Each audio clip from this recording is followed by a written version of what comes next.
Wow, guys, what a stunning solo performance from EJAE here. Really, really amazing to hear her outside of K-pop Demon Hunters doing her solo work here, to really hear her lean into some of the smokiness and raspiness in her voice that I know kept her out of the K-pop world for a long time, and really didn't hear any of that in K-pop Demon Hunters. So to hear it here was really cool. Even in that upper range, there was some of that rasp and smokiness, and it adds something really special to the voice.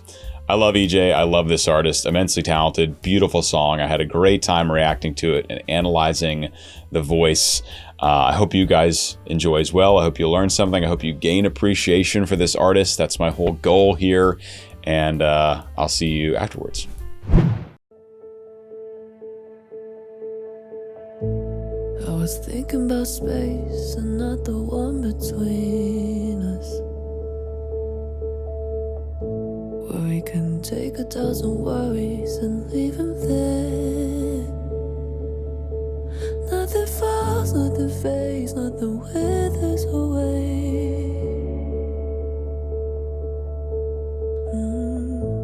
I was thinking about space and not the one between us. Baby. Stunning. Wonderful to be back with EJAE, not as Rumi in K-pop Demon Hunters, but as her own solo artist, is really, really fantastic. My first experience with her as a solo artist like this. Beautiful. There's something about the that piano motif that doesn't change at all. And how it clashes with the other chords as the chord progression changes. There's a really beautiful dissonance in that. And man, her voice is just absolutely stunning. I was thinking about That's all the way down to that E, so I'm singing an octave lower because I'm a bass, but it's pretty comparable, one octave apart, the male and female voice biologically. So me singing is similar to her singing. So it's very low. It's actually that is a very low note to be usably in performance or even in a studio setting for women.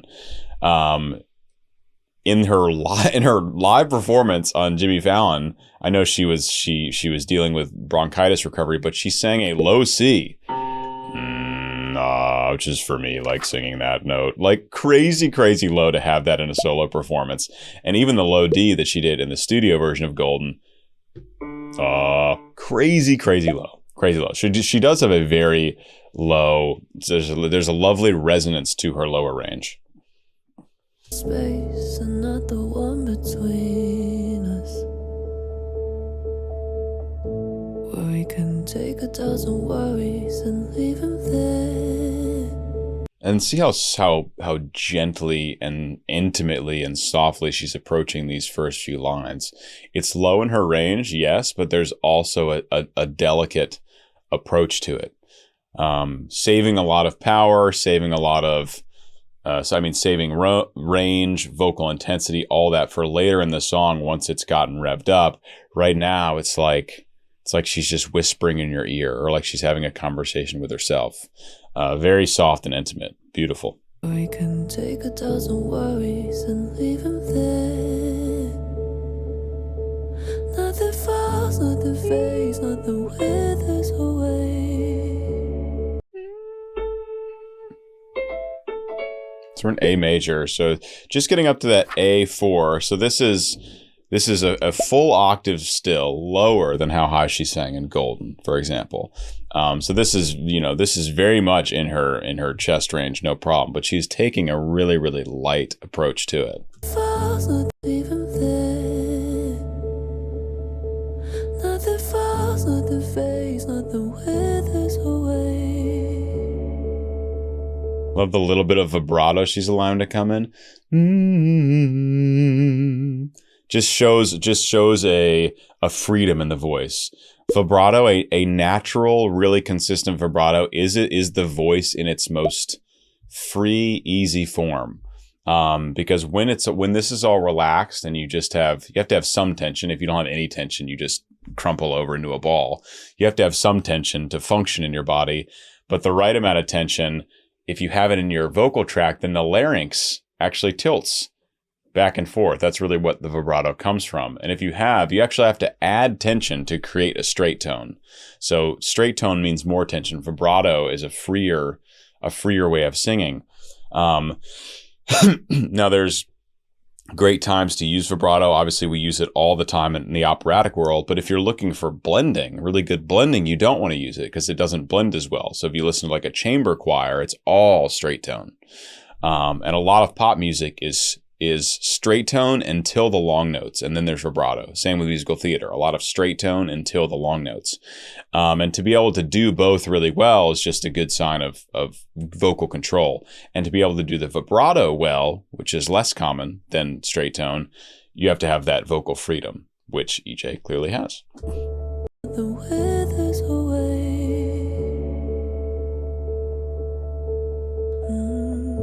I was thinking about space and not the one between us. Maybe in another world where I own that I'm jealous and I did some damage to us. Maybe we will never know, cause the truth is on silent, but our egos are talking loud. You hear where it hurts, cause I gave you the bullets. Maybe in another world.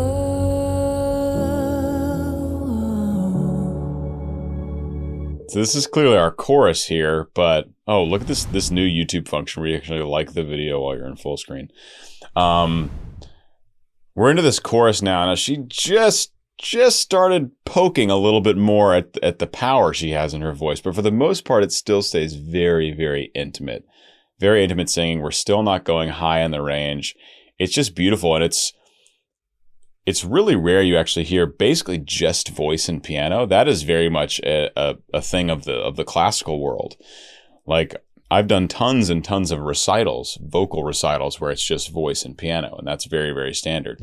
It's rare to hear that in most popular music, and like the stuff we heard in K-pop Demon Hunters, which is like hundreds of tracks deep, like such heavy production. This is so much more stripped down. It's really, really beautiful.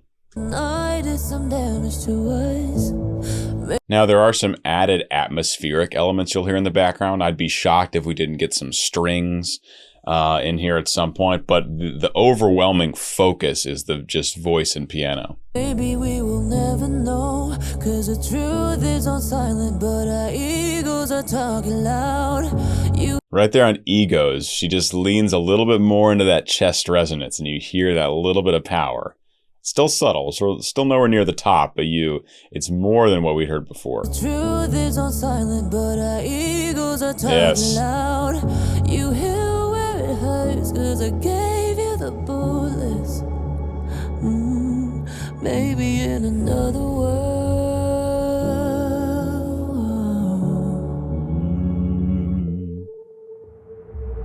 Swear there's a world you dealt with your things, I dealt with my things. Know there's a place when we're offbeat, we're finally in sync, where I feel okay and I feel no pain, and all my resentment got nothing to say before everything changed. So this must be related to her story, where I don't know the whole story and all the details, but basically people said she didn't have the right voice to be a K-pop star, and then they were saying she was too old to be a K-pop star. And here she is, what was it, a decade later, 12 years after these things were said to her, that she is a K-pop star. So pretty incredible, and it sounds like she's overcome a lot of hardship to get here. I know people had said her voice was like really dark and smoky, which I can understand sort of why people would think that, but it's really just that it's lower. It's just a lower sitting voice. Like, when she wants to put a perfectly pure tone in her sound, she can. It's not like she just has a raspy, smoky voice all the time. I mean, some of the notes, the singing she does in K-pop Demon Hunters, and maybe we'll hear some of that too here, is like the most pure form of singing. It's just like pure tone. No breathiness, no raps, no grit, no nothing. It's just that her voice naturally is lower. It's a low for a female voice where it sits. Now she's trained to be able to sing absolutely crazy high notes, but just where it sits naturally is quite low.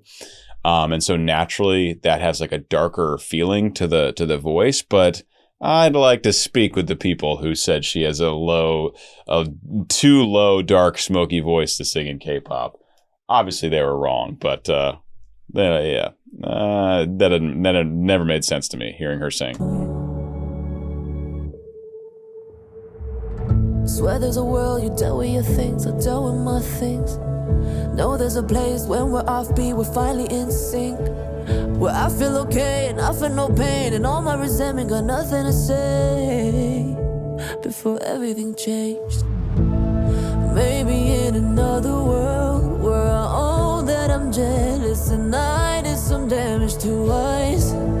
Maybe we will never know, cause the truth is on silent, but our egos are talking loud. So she's putting a little bit more weight into the voice now, but we're getting nowhere near her upper range, her true upper range. And as I mentioned earlier, now we do have more production elements, but it's still focused. It's still mainly focused on piano and voice. We do have some driving, really subdued kick drums happening. We have a lot more atmospheric kind of sounds in the background. Still no obvious like string section. Like I was wondering if that would come in, but there's a lot more drive into the song now, and there are more elements in the background, and her voice does have more weight in it. It's not quite as soft and intimate as where we started the song, but there's still a long way to go. Maybe in another world where I own that I'm jealous and I did some damage to us. Maybe we will never know, cause the truth is on silent, but our egos are talking loud. You hear where it hurts, cause I gave you the bullets. So in the first chorus, she did that in a much lighter mechanism.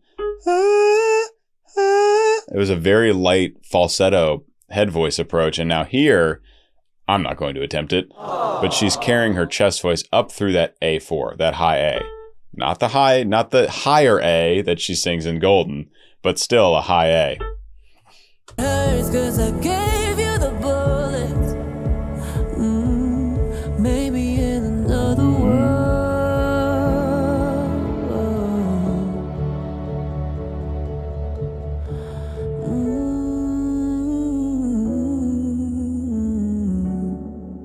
Lovely riff. Maybe in another world where I own that I'm jealous and I did some damage to us. Maybe we will never know, 'cause the truth is on silent, but our egos are talking loud. This is really interesting, okay, because now I am hearing the rasp and smokiness in the voice, even in her upper range.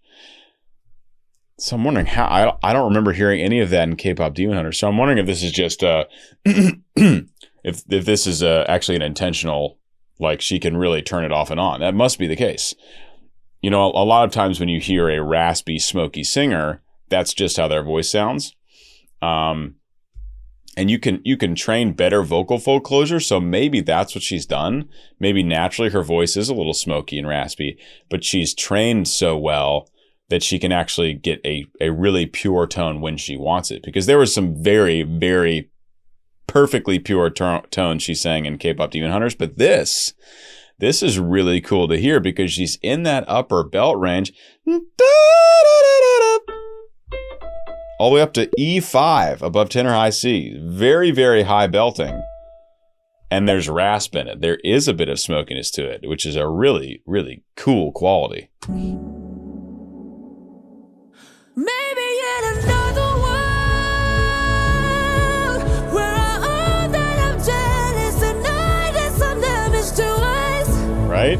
Maybe we will never know, 'cause the truth is on silent, but our egos are talking loud. She really sings true, almost a pure ooh. It's like truth. And then E.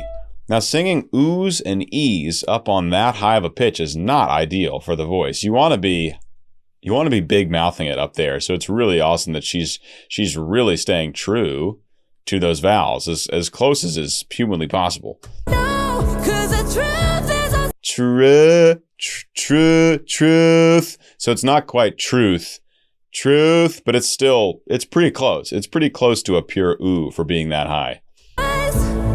Maybe we will never know, 'cause the truth is on silent, but our egos are talking loud. Yeah, it hurts 'cause I gave you the bullets. Oh, maybe yet another one.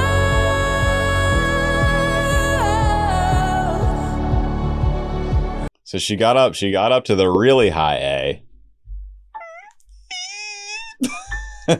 This one, A5, and a very, very light falsetto. So this is really interesting. So first chorus, she sings that down an octave, but flips up into that lighter mechanism. The second chorus, she sings the lower octave, but in chest voice. And the third chorus, she goes up an octave and then goes back to that head voice, lighter mechanism. I missed it. We gotta go back. There it is. Talking loud. Yeah, it hurts 'cause I gave you the bullets. Oh, maybe yet another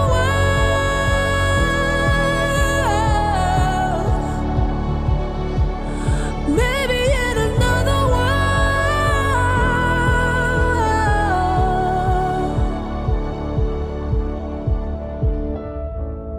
I was thinking about space. And not the one between us. I love it's such a great songwriting tool. You bring back a line from early in the song and just tag it at after the last chorus as like a little outro. Chef's kiss. Oh, super good.